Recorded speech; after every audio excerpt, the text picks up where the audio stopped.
Assalamualaikum warahmatullahi wabarakatuh. Selamat pagi anak-anakku sekalian.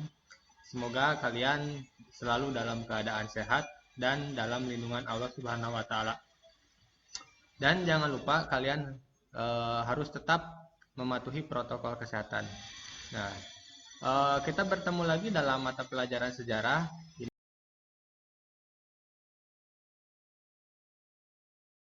Setelah Indonesia merdeka, bukan berarti perjuangan bangsa kita itu sudah selesai. Buktinya, sejarah mencatatkan bahwa setelah Indonesia merdeka, datang lagi penjajah Belanda yang ingin berusaha kembali untuk menguasai Indonesia. Nah, kalian coba perhatikan video berikut ini.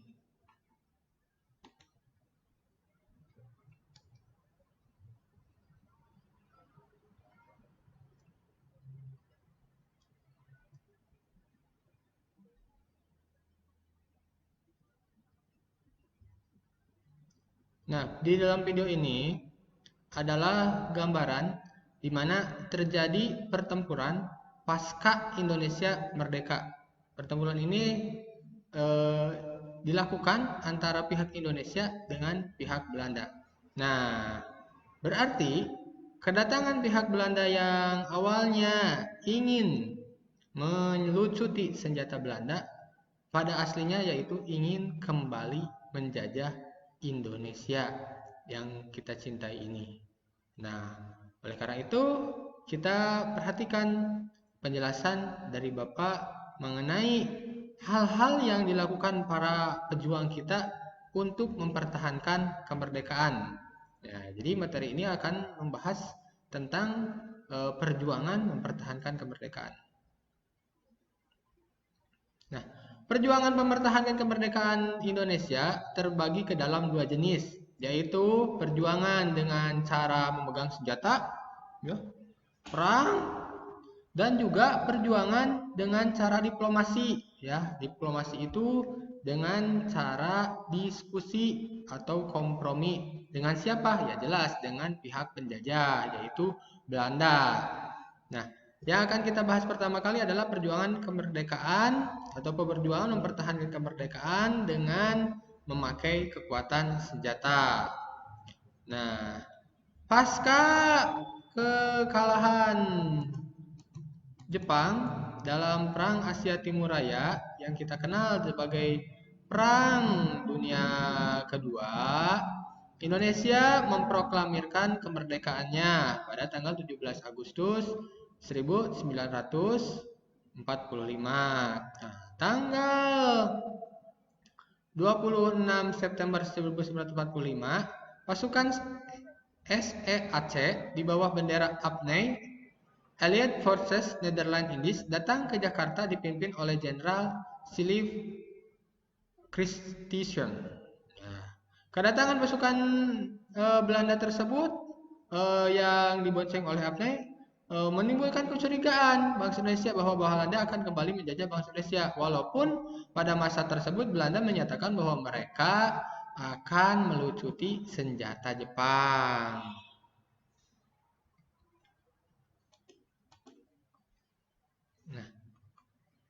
Nah, terbuktilah kecurigaan bangsa Indonesia tersebut. Ternyata benar, Belanda datang ke Indonesia untuk kembali menjajah. Nah, terjadilah berbagai pertempuran di wilayah Indonesia kita tercinta ini untuk mempertahankan kemerdekaan. Di antaranya adalah pertempuran Medan Area yang terjadi di kota Medan, Sumatera Utara.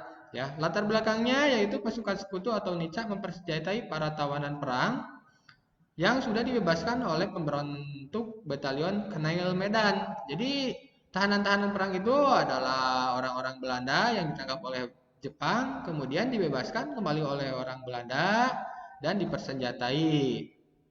Ya, Gubernur Sumatera Utara yaitu Tengku Muhammad Hasan TKR dan Barisan Pemuda yang dipimpin oleh Ahmad Tahrir melakukan perlawanan.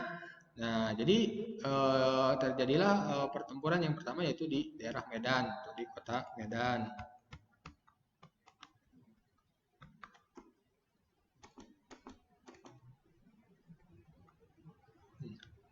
Kemudian yang kedua adalah pertempuran di Ambarawa, ini di Jawa Tengah. Latar belakangnya yaitu pada tanggal 20 Oktober 1945, pasukan sekutu dipimpin oleh Brigadir Jenderal Battle tiba di Semarang untuk mengurus tawanan perang Jepang. Nah, pasukan perang Jepang ini adalah orang-orang Belanda yang ditawan oleh Jepang.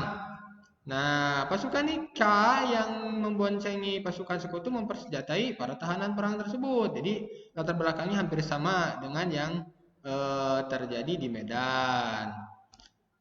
Jalannya pertempuran terjadi antara pasukan sekutu dengan Tentara Keamanan Rakyat. Nah, TKR ini adalah cikal bakal daripada TNI. Pada tanggal 2 November 1945, Presiden Soekarno tiba di Magelang dan segera melakukan perundingan dengan Brigadir Jenderal Battle untuk menghentikan pertempuran. Nah, terjadilah kesepakatan antara Soekarno dan Jenderal Battle untuk menghentikan pertempuran. Nah, pertempuran ini sendiri di pihak TKR dipimpin oleh Kolonel Sudirman. Nah, kelak Bapak Sudirman ini yang akan menjadi tokoh yang kita kenal, yaitu karena nama-namanya ada hampir di setiap kota dan provinsi sebagai nama jalan. Nah, pertempuran Ambarawa ini TKR berhasil mendesak sekutu. Nah, puncaknya TKR berhasil merebut kembali Ambarawa serta mengusir pasukan sekutu dari Ambarawa ke Semarang. Kemudian ada pertempuran Surabaya.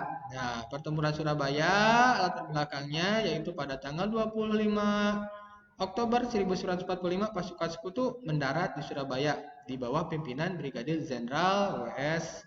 Malabi dengan tujuan utama melepaskan para tahanan perang Jepang. Pasukan sekutu menyebarkan pamflet yang meminta agar rakyat Surabaya menyerahkan senjata yang telah dirampas dari Jepang. Jadi rakyat Indonesia diminta menyerah dan memberikan senjata yang mereka rampas dari Jepang kepada sekutu. Jelas rakyat Indonesia tidak mau karena mereka mendapatkan senjata tersebut hasil daripada perjuangan. Nah, jalannya pertempuran yaitu pasukan sekutu berhasil merebut instansi-instansi penting di kota Surabaya. Nah, pada 28 Oktober 1945 para pemuda melakukan serangan balik dan berhasil merebut instansi-instansi penting tersebut. Namun, pada 30 Oktober 1945, Brigjen W.S. Malabi yang sedang berpatroli menggunakan mobil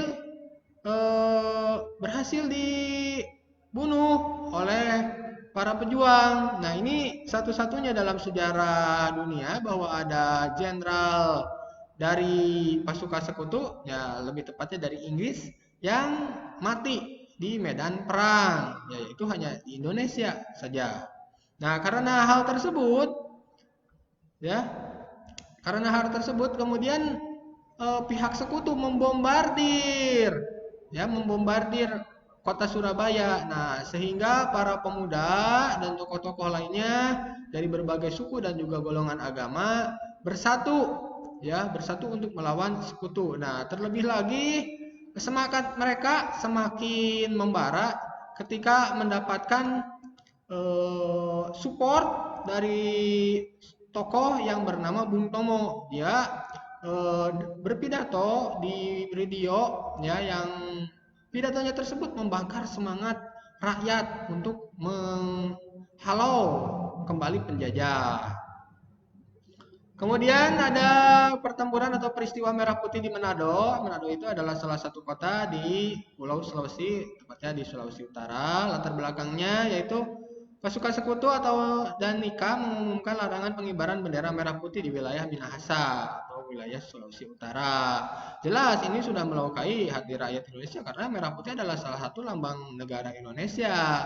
Ya, dilarang. Kenapa dilarang? Karena mereka ataupun penjajah ini menyangka bahwa orang-orang ini tidak akan melawan. Nah, pada kenyataannya Gubernur Sulawesi Selatan memerintahkan dibentuk Perjuangan Pusat Keselamatan Rakyat atau PPKR. Ia juga memprakarsai penyampaian petisi yang sudah ditantangi oleh 50 orang berisi pernyataan dukungan rakyat Sulawesi terhadap kemerdekaan Indonesia. Jadi mereka menyatakan diri bahwa orang Sulawesi menyatakan diri adalah bagian daripada orang Indonesia. Jadi mereka sangat cinta terhadap merah putih. Nah, kemudian yang selanjutnya adalah pertempuran di Bandung. Mungkin kata sebagai orang Jawa Barat ingat dengan lagu Halo Halo Bandung, dan juga tokoh eh, yang disebut dengan Muhammad Toha. Ya, ini terkenal sekali kisahnya ataupun perjuangannya, di mana Muhammad Toha itu berhasil menghancurkan gudang senjata milik Belanda. Nah, dalam Halo Halo Bandung tersebut eh, ada satu liriknya yang menyebutkan mari Bung rebut kembali, yaitu yang dimaksud di sini adalah kota Bandung yang harus direbut kembali daripada sekutu dan juga Belanda. Latar belakangnya yaitu pada tanggal 12 Oktober 1945 pasukan sekutu yang dibocorkan oleh Nika tiba di Bandung.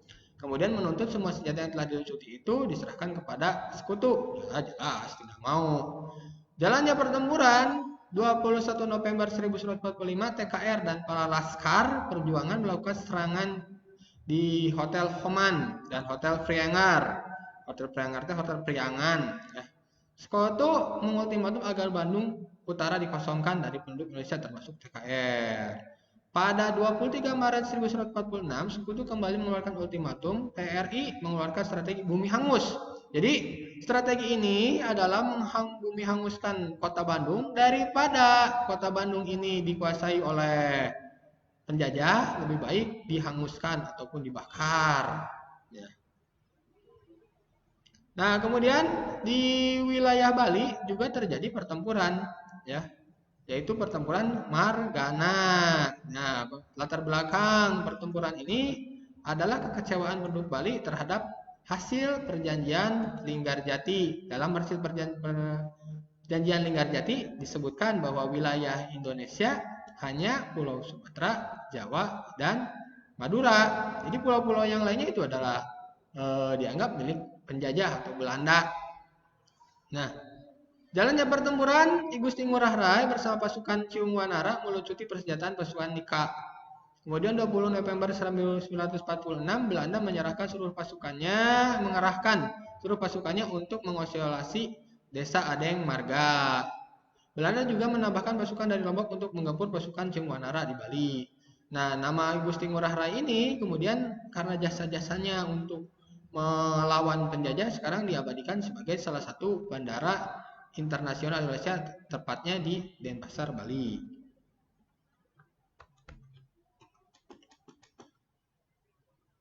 Nah, ini adalah gambar daripada tokoh I Gusti Ngurah Rai. Ya, perhatikan baik-baik, ini adalah gambar pahlawan. Jadi kalian jangan perhatikan baik-baik foto K-pop ataupun foto artis-artis saja, tapi perhatikan foto para pahlawan yang jelas-jelas memiliki jasa bagi Indonesia. Kemudian ada pertempuran rakyat di Makassar. Nah, pertempuran rakyat di Makassar ini terjadi karena adanya pembantaian yang dilakukan oleh Raymond Westerling. Raymond Westerling ini adalah salah satu pemimpin pasukan KNIL ya dari Belanda. Nah, selanjutnya perjuangan Indonesia selain juga menggunakan senjata perang, juga menggunakan strategi diplomasi. Jadi strategi otot dan juga strategi otak. Nah, perjuangan mempertahankan secara diplomasi ini Bapak akan bahas pada penjelasan berikut. Yang pertama, ya, ini ada berbagai jenis perjuangan diplomasi tersebut. Ya, ada perundingan Hauge-Velwe, ada perundingan Linggarjati, ada konferensi Malino, ada konferensi Pangkal Pinang, ada konferensi Denpasar, ada perjanjian Renville, ada konferensi Bandung, ada perjanjian Rumroyen, ada konferensi Inter-Indonesia, dan yang terakhir adalah konferensi Meja Bundar. Jadi banyak sekali ya perjuangan menggunakan jalur diplomasi ini. Nah, yang pertama adalah perundingan Linggarjati. Linggarjati adalah salah satu perundingan yang sangat penting bagi Indonesia. Ya. Lokasi Linggarjati sendiri adalah sebuah tempat di Kabupaten Kuningan, Jawa Barat. Nah, pada tanggal 10 November 1946 dan ditandatangani pada tanggal 20 5 Maret 1947. Pihak yang hadir yaitu Indonesia diwakili oleh Sultan Syahrir, Muhammad Rum, Mr. Susanto, dan Dr. Aka Gani. Sedangkan pihak Belanda diwakili oleh Wilhelm Sermerhorn, F. D. Boer, J. Van Mook, dan Max van Voort. Ya. Nah, hasil daripada perundingan Linggarjati tersebut kurang lebih intinya ada 3. Belanda hanya mengakui wilayah Jawa, Sumatera, dan Madura sebagai wilayah Indonesia. Kemudian yang kedua, Indonesia dan Belanda akan bekerja sama membentuk negara serikat dengan nama RIS, Republik Indonesia Serikat. Yang ketiga, RIS dan Belanda akan membentuk uni atau persatuan antara Indonesia dan Belanda yang dikuasai oleh Ratu Belanda. Secara kasat mata kita lihat perjanjian ini memang sangat merugikan Indonesia, tapi Indonesia mau tidak mau harus melakukan perundingan tersebut karena merupakan salah satu jalan untuk memperoleh kemerdekaan. Nah, kemudian ada konferensi 3 negara. Nah, konferensi 3 negara ini dilakukan pada 25 Agustus 1947. Nah, Dewan Pengamanan PBB ya membentuk Komisi Jasa Baik untuk Indonesia yang dikenal dengan KTN.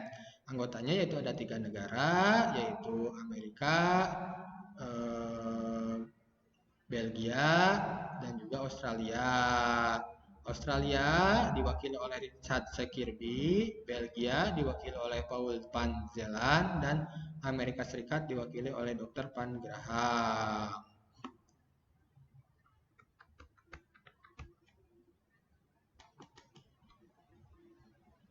Kemudian perjanjian selanjutnya adalah perjanjian Renville. Perjanjian Renville itu adalah perjanjian yang dilakukan di atas kapal milik Amerika, yaitu USS Renville yang berlabuh di kota Jakarta. Nah, perjanjian Renville ini masih melibatkan pihak KTN, Konvensi 3 Negara.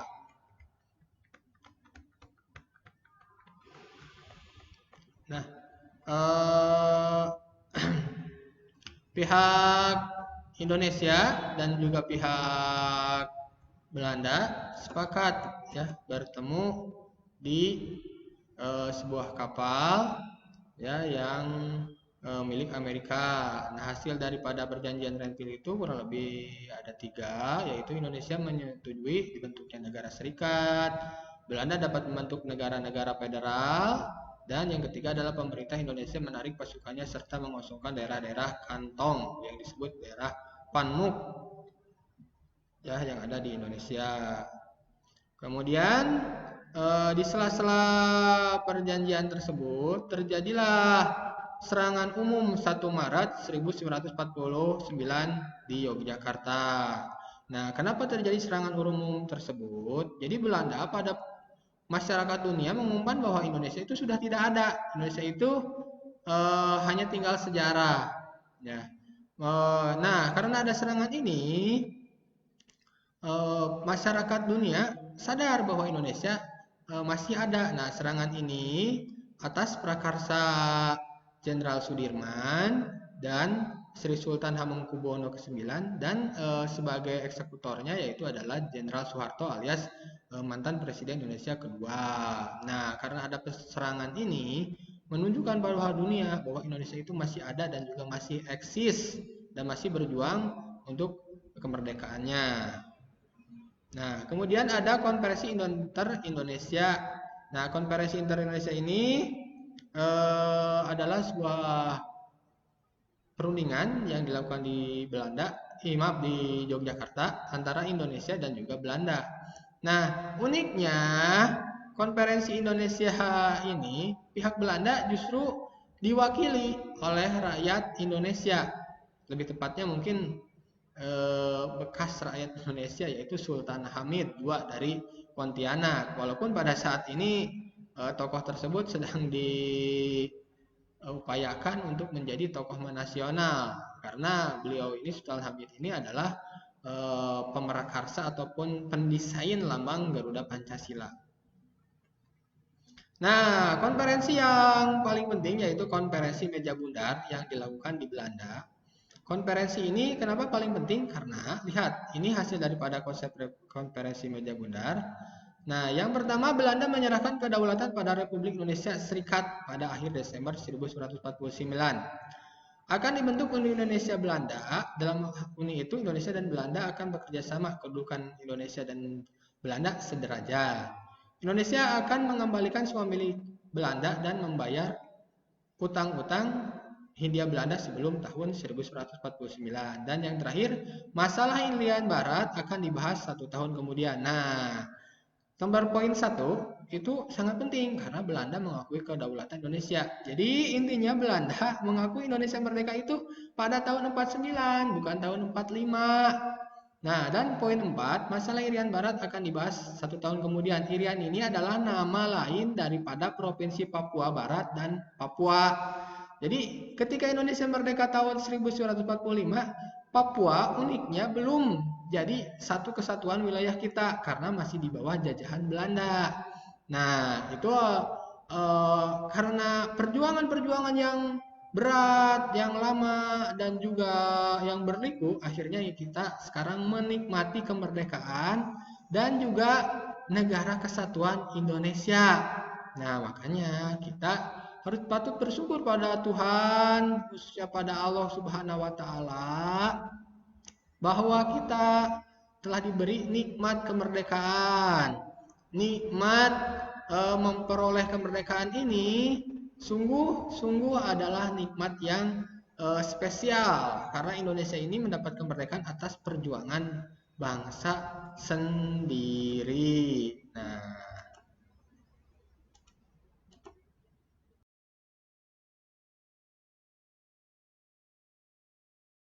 sampailah kita pada akhir kegiatan pembelajaran.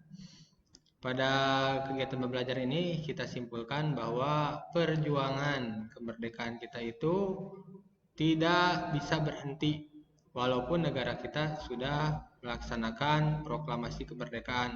Buktinya, setelah Indonesia merdeka, kembali datang tentara sekutu yang membawa Belanda yang awalnya ingin melucuti senjata Jepang, namun akhirnya berusaha kembali menjajah Indonesia. Nah, oleh karena itu, sebagai generasi penerus, kita wajib menghargai jasa-jasa para pahlawan dan juga wajib mengisi kemerdekaan Indonesia ini dengan hal-hal yang bermanfaat.